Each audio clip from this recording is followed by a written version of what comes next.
Bonsoir à toutes et à tous, merci de nous rejoindre dans l'actualité de ce lundi 6 septembre, direction le site Fleury-Michon de la mairie Tillet. Depuis mars dernier, le groupe vendéen y vaccine ses salariés contre le Covid-19. 90% d'entre eux ont d'ailleurs un schéma vaccinal complet. Mais les doses reçues dans ce centre ont également pu être redistribuées à des personnes extérieures à l'entreprise. Une aubaine pour les habitants, principalement pour des raisons géographiques. Explication, Alix Lanos. Il y a la queue devant le service de santé au travail de Fleury-Michon sur le site de la mairie Tillet. Depuis que le groupe industriel a ouvert ses portes à tous pour se faire vacciner contre le Covid, nombreux sont ceux qui profitent de l'opportunité. L'objectif pour nous, c'était d'abord de protéger nos collaborateurs. Et puis de fil en aiguille, les salariés en ont parlé à leur famille, qui ont eu aussi la possibilité de pouvoir venir se faire vacciner. Et puis pour finir, parce qu'on trouvait que c'était important qu'on joue notre rôle contre cette pandémie, d'ouvrir en fait au territoire en dehors des salariés Fleury-Michon. Allons-y, vous me suivez ? Alors le médecin de l'entreprise a décidé de revoir son organisation. J'ai demandé à l'ARS de devenir un centre de vaccination pour obtenir plus de vaccins. Ce que m'a demandé l'ARS, qui a accepté cette proposition, c'est de vacciner au moins 20% de personnes extérieures à l'entreprise. Ce qui a été fait largement aujourd'hui, puisqu'on vaccine 30% de personnes extérieures à l'entreprise. 2 jours par semaine, le centre ouvre donc ses portes à tous. Le médecin et les 6 infirmières de l'entreprise vaccinent entre 200 et 250 personnes par jour. Pour la population locale, ce nouveau centre de vaccination à quelques pas de chez eux est une aubaine. Oui, non, je suis venue là parce que j'habite tout près, donc c'était plus pratique. J'habite à proximité, je me fais vacciner ici parce que je n'ai pas trouvé d'autre endroit. On est allé sur les sites Doctolib, etc. Et puis c'était bouché partout, même sur les départements limitrophes. Moi, je pouvais faire ailleurs, mais c'est juste une question que je suis à côté. J'habite à côté et c'est plus vite. Et comme je travaille ici, moi j'ai plus de confiance. Et pour le docteur Malinet, cette participation à l'effort collectif fait partie de ses missions. C'est quand même une mission de santé publique, c'est-à-dire qu'en médecine du travail, on fait aussi de la santé publique, on fait de la prévention et on ne s'intéresse pas qu'aux risques professionnels. Et le Covid-19, ça a été un tel bouleversement pour tout le monde que je trouve naturel de s'investir beaucoup là-dessus. Aujourd'hui, plus de 90% des 2800 salariés de Fleury-Michon sont vaccinés. Mais sur demande de l'Agence régionale de santé, le centre devrait rester ouvert pour la population générale jusqu'à nouvel ordre. Et puisque l'on parle de vaccination, de nouveaux rassemblements ont eu lieu ce week-end en Vendée à Challans et La Roche-sur-Yon pour protester contre l'obligation vaccinale pour certaines professions, mais aussi contre la mise en place du pass sanitaire. Entre 700 et 800 personnes ont ainsi manifesté à La Roche-sur-Yon, de la place Napoléon jusqu'au CHD. Dans le reste de l'actualité, ce week-end, plusieurs forums des associations se sont déroulés en Vendée, à Challans, Talmont-Saint-Hilaire, Fontenay-le-Comte ou encore au Sables-d'Olonne. Et après 2 années sous le signe du Covid, cette période de début septembre est charnière pour de nombreuses structures. Et malgré l'obligation du pass sanitaire pour pouvoir suivre les entraînements ou les cours, les associations sentent un regain d'intérêt pour les inscriptions. Reportage au Sables-d'Olonne, Samuel Grasset. Parmi les 150 associations présentes à ce forum, Anouk a fait son choix, ce sera le rugby. Elle testera le sport pour une séance avant de continuer éventuellement pour toute la saison. J'étais inscrite au TCS, donc au tennis, pendant quelques années et là, envie de changement. Une nouvelle recrue potentielle donc pour le Vendée Rugby féminin qui espère que la crise sanitaire ne viendra pas tout bouleverser encore une fois. On a eu 2 saisons très compliquées. Encore, j'ai envie de dire, on a été plus épargné que certains autres sports puisqu'on était un sport d'extérieur, donc même si les compétitions ont été arrêtées, on a toujours à peu près pu maintenir quand même des entraînements avec des gestes barrières et en limitant évidemment les contacts. Donc on a continué à maintenir ce lien entre les joueuses. Aujourd'hui la saison reprend, on espère qu'on va avoir une vraie saison complète et riche et voilà, certaines ont un petit peu de mal à retrouver encore le chemin des terrains. Et si ce club de rugby a su maintenir ses effectifs, ce n'est pas le cas de nombreuses associations. L'an dernier, l'incertitude liée au confinement et les jauges instaurées pour limiter le nombre de personnes ont entraîné une chute du nombre d'adhérents. Ça s'est senti l'année dernière déjà, puisque nous n'avons pu accueillir que 151 personnes. Mais bon, ça s'était senti. Et puis là, maintenant, les gens reviennent assez optimistes quand même et contents de revenir. Les associations espèrent aussi pouvoir organiser à nouveau des événements, source essentielle de financement pour elles. Après plus d'1 an et demi d'activité au ralenti, plusieurs structures connaissent des difficultés de trésorerie. On a fait en sorte de dire aux associations, continuez à faire des événements, on sera à vos côtés. Si jamais il y a des annulations, eh bien, on vous aidera financièrement aussi à prendre en charge les frais que vous auriez dû avancer. La ville des Sables-d'Olonne a continué à investir 1,5 million d'euros au service des associations, qui a constitué un plan de relance finalement à l'attention des associations pour pouvoir les accompagner. L'an dernier, sur 1 millier d'événements associatifs programmés aux Sables-d'Olonne, 40% ont dû être annulés en raison de la pandémie.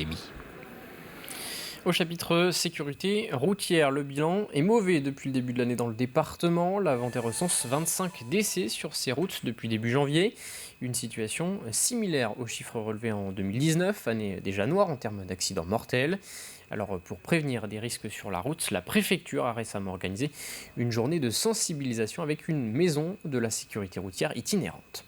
Nous proposons en cette rentrée un bouquet d'actions à nos collègues des services de l'État. Ça passe par un test au choc pour se rendre compte de ce qui se passe quand il y a un choc, même léger. Ça passe par la prise en main des outils des nouvelles mobilités, les gyrobots, les véhicules électriques. Ça passe également par des ateliers sur les addictions qui sont encore très très présentes, beaucoup trop présentes dans les motifs d'accidents. Direction à présent la commune de Rive-de-Lyon et plus précisément l'ancienne commune de Saint-Florent-des-Bois. La caserne des pompiers célébrait les 90 ans de sa création ce week-end. Des portes ouvertes ont été organisées pour l'occasion. La caserne est par ailleurs uniquement composée de volontaires et cherche des renforts pour un poste qui a beaucoup évolué ces dernières années. Nous fonctionnons avec des astreintes qui n'avaient pas avant. Quand la sirène sonnait, le maçon ou le plâtrier du coin ou l'agriculteur se déplaçait, c'était sur la commune. Malheureusement, aujourd'hui, on n'a plus ces gens-là. Voilà, on travaille beaucoup sur La Roche-sur-Yon en majeure partie. Donc forcément, en journée, c'est plus compliqué de trouver des gens. Et puis, il faut dire aussi qu'un engagement de sapeur-pompier n'est pas un engagement associatif de parents d'élèves ou d'associations sportives. Voilà, c'est vraiment un engagement familial et une réflexion à avoir avant de s'engager, quoi. Partons désormais à la rencontre de David Enfrein. Il est plus connu sous le nom de Terrier. À 27 ans, l'artiste vendéen a sorti son premier EP de 7 titres en mai dernier. Et à l'occasion du festival Facessis à la longère de Beaupuy ce week-end, Terrier est revenu chez lui sur ses terres vendéennes pour se produire en première partie de Boulevard Désert. Portrait signé Alix Lanos et Pierre Dalicieux. À quelques minutes de monter sur la scène de Facessis, David sent le trac monter. Pourtant, Terrier, de son nom de scène, n'en est pas à sa première. Depuis la sortie de son EP en mai dernier intitulé Naissance, le jeune artiste originaire de Landronde enchaîne les dates. Mais forcément, jouer en Vendée a une saveur toute particulière. C'est assez spécial parce que les Franco, le festival de poupées et du coup Facessis aujourd'hui, c'est 3 festivals où j'allais avec mes parents en fait quand j'étais petit. Je me souviens avoir eu un autographe de Bertignac par mon prof de guitare qui faisait la première partie à l'époque par exemple à Facessis.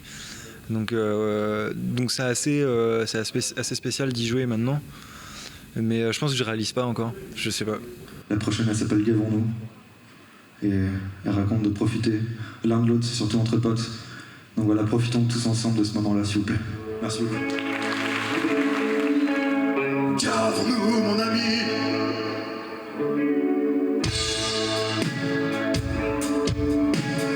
Gavons-nous, mon ami. Écriture, composition, mixage, Terrier touche à tout et construit ses morceaux de bout en bout, mélangeant les styles et les influences, du rap au rock en passant par la chanson française. Il propose une musique hybride, inclassable. Aujourd'hui, en termes pro, ça me dessert parce que du coup, il y a plein de gens qui ne peuvent pas en parler. Mais moi, je suis assez content de ce côté hybride parce que ça représente en fait la diversité des genres musicaux et des cultures. Pour ses textes, il s'inspire de ses premières fois et des difficultés liées à l'adolescence, des douleurs passées qu'il a néanmoins besoin d'exprimer. C'est qu'un manège qui tourne en rond.